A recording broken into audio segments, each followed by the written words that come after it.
अस्सलाम वालेकुम दोस्तों, थाई लॉटरी के ड्रा के लिए हाज़िर 16 अक्टूबर 2022।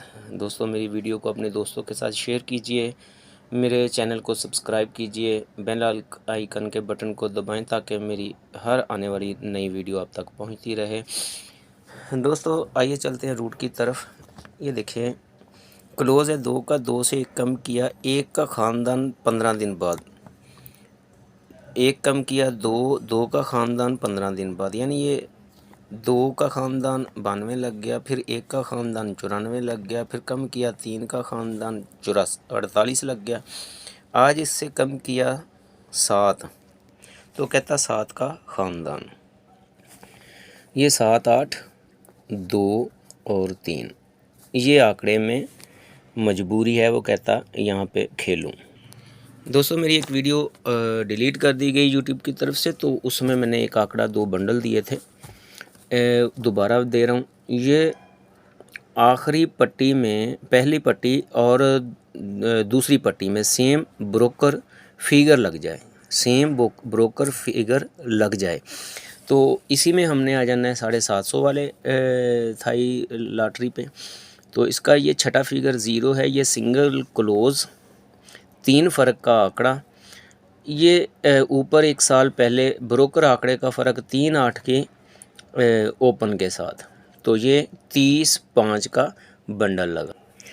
फिर ये दूसरी हरकत हुई, पहली पट्टी का ब्रोकर दूसरी पट्टी में, तो 750 में आ जाना, 7,500 में आ जाना है। इसका छठा फिगर है 6 का, तो ये 6 नंबर आपका सिंगल क्लोज़।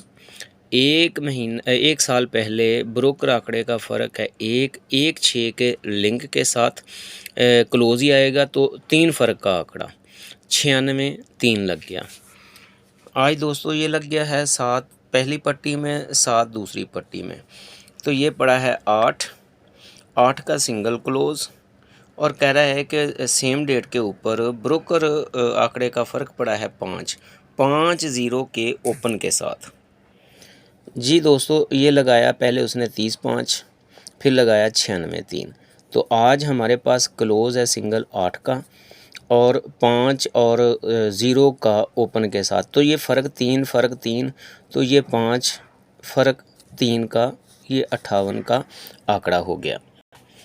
अब दोस्तों, उसने तरतीब से लगाए हैं, 5 कम किया, 3 कम किया, तो 1 का सेंटर, अगर ज़्यादा करे तो 58 7, तो ये 2 बंडल हैं, एक आंकड़ा 2 बंडल,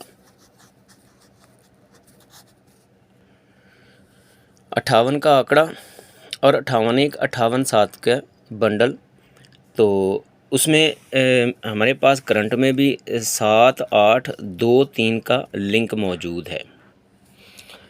ये दोस्तों करंट में ये देखें, 15,000 के अंदर ब्रोकर 68, 2 का फ़र्क 2 और 2 की बाकी 8, 88 लग गया।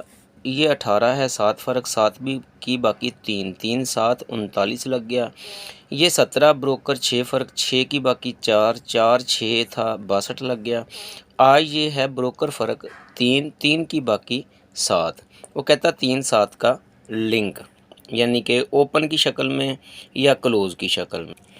और जी दोस्तों, ये रूट बहुत आम है, किसका रूट है मुझे नहीं मालूम, लेकिन ज़ाहिर बात है एक आम रूट है, पहले भी मैं इसको दिखा चुका हूँ।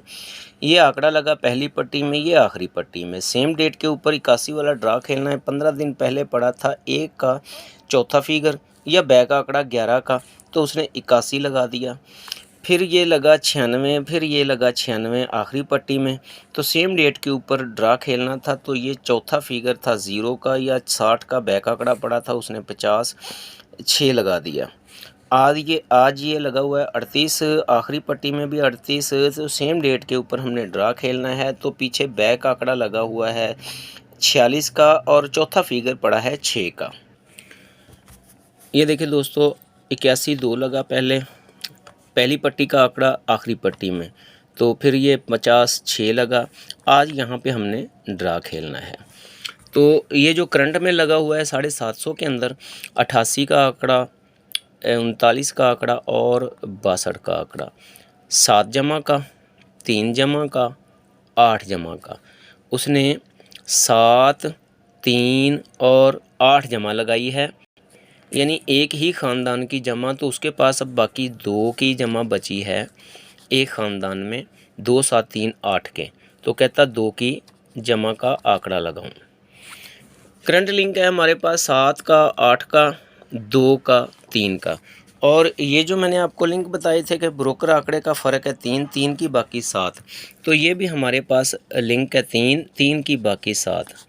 तो दोस्तों हमारे पास ये जो लगा हुआ है 88 39 62, तो ये 7 3 8 बाकी बचती है 2 जमा। तो 2 जमा में हमारे पास क्या बनेगा, जैसा कि अगर 3 का सफ़ा लगता है तो हमारे पास 2 जमा में बनेगा 38 का आंकड़ा। ये 7 का सफ़ा लगता है तो ये हमारे पास बनेगा 74 का आंकड़ा। दोस्तों दूसरी तरफ हमारे पास 4 और 6 का लिंक भी मौजूद है। तो अगर 6 का फिगर लगाएं इनके साथ, तो 2 जमा में कौन सा आंकड़ा बनेगा। ये जो करंट के लिंक है 7 8 2 3 का, यकीनन इन दोनों के इनके साथ 6 के लिंक के साथ 2 जमा में आंकड़ा कोई भी नहीं बन रहा, सिवाय 4 का फिगर लगाकर 74 या 47 बने। जैसे ये 74 का आंकड़ा है, ये 47 बन जाए तो ये 2 आंकड़े बनते हैं। दूसरी तरफ जो मैंने आपको रूट दिखाया था कि वो आंकड़ा पहली पट्टी का और चौथी पट्टी में सेम आंकड़ा लग जाए, तो 81 का आंकड़ा पहली मर्तबा उसने लगाया तो चौथा फिगर उठा के क्लोज़ लगाया। फिर उसने पहली पट्टी और आखिरी पट्टी में सेम आंकड़ा, तो क्लोज़ उठा के चौथा फिगर उठा के क्लोज़ लगाया। फिर आज भी चौथा फिगर पड़ा हुआ है 6 का, तो 4 और 6 के ये दोनों ही फिगर हैं। अगर 6 का सफ़ा क्लोज़ लगता है तो यकीनी तौर पे 5 का सफ़ा लगेगा, तो हमारा 2 जमा में आंकड़ा बनेगा, या जमा टूटेगी या सफ़ा टूटेगा। हर लिहाज से दोस्तों ये बंडल सिंगल है, तो बाकी मैं इसकी तफसील बता देता हूँ। पहली पट्टी और आखिरी पट्टी का आंकड़ा जहाँ लग जाए तो ये देखें दोस्तों, सफ़ा और सेंटर की जमा बन गई 1, सफ़ा और सेंटर की जमा बन गई 3, तो ये सफ़ा और सेंटर की जमा बन गई 2, सॉरी ये 2 बनी, तो ये सफ़ा और सेंटर की जमा बन गई 3। ये फ़र्क आ गया 6 का, फ़र्क आ गया 1 का, तो ये फ़र्क आ गया 2 का, मतलब कि 6 का हम 1, तो आगे दूसरा फ़र्क जो लगाए तो वो इन दोनों से हट कर लगाए। बहरहाल 1 2 3 की जमा सफ़ा और सेंटर की, और आंकड़े की फ़र्क जो है 3, तो 3 फ़र्क का आंकड़ा तो पहले भी मैं आपको दे चुका हूँ 2 बंडल के साथ, तो वो भी देखिए, इसको भी देखिए, ये भी 3 फ़र्क का आंकड़ा है। इसको 74 है तो 47 कर लीजिएगा, क्योंकि आंकड़ा पलटी भी हो जाता है। जो पहले आंकड़ा आपको दिया है देख लीजिए पीछे जाकर, तो उसको भी पलटी कर लें। तो 2 बंडल वो हैं, एक आंकड़ा है, ये भी एक आंकड़ा है, लेकिन कल्टी हो गया तो ये हो सकता है कि पलटी हो जाए। लेकिन मेरे पास जो मेरे हिसाब में आ रहा है, देखिए उसने 7 जमा 3 जमा 8 जमा 2 जमा बाकी बचती है 74 है या 47 है, लेकिन वो क्लोज़ लगा रहा है बैक आंकड़े से उठाकर। तो मेरे हिसाब से ये एक ही आंकड़ा इसमें निकल रहा है 74 का। तो लगना ना लगना नसीब की बात है, आप दोस्त अपनी गेम का हिस्सा बनाएं। तो बाकी रह गया सेंटर, भाई ये 0 का सेंटर, 5 का सेंटर, 0 का सेंटर, तो ये 5 का ही सेंटर लगाए जो मैंने आपको बंडल दिखाया भी है। तो बाकी अपनी दुआओं में याद रखिए, इंशाअल्लाह ताला अगली वीडियो में फिर मुलाकात होगी। दुआओं में याद रखिए। अल्लाह हाफ़िज़।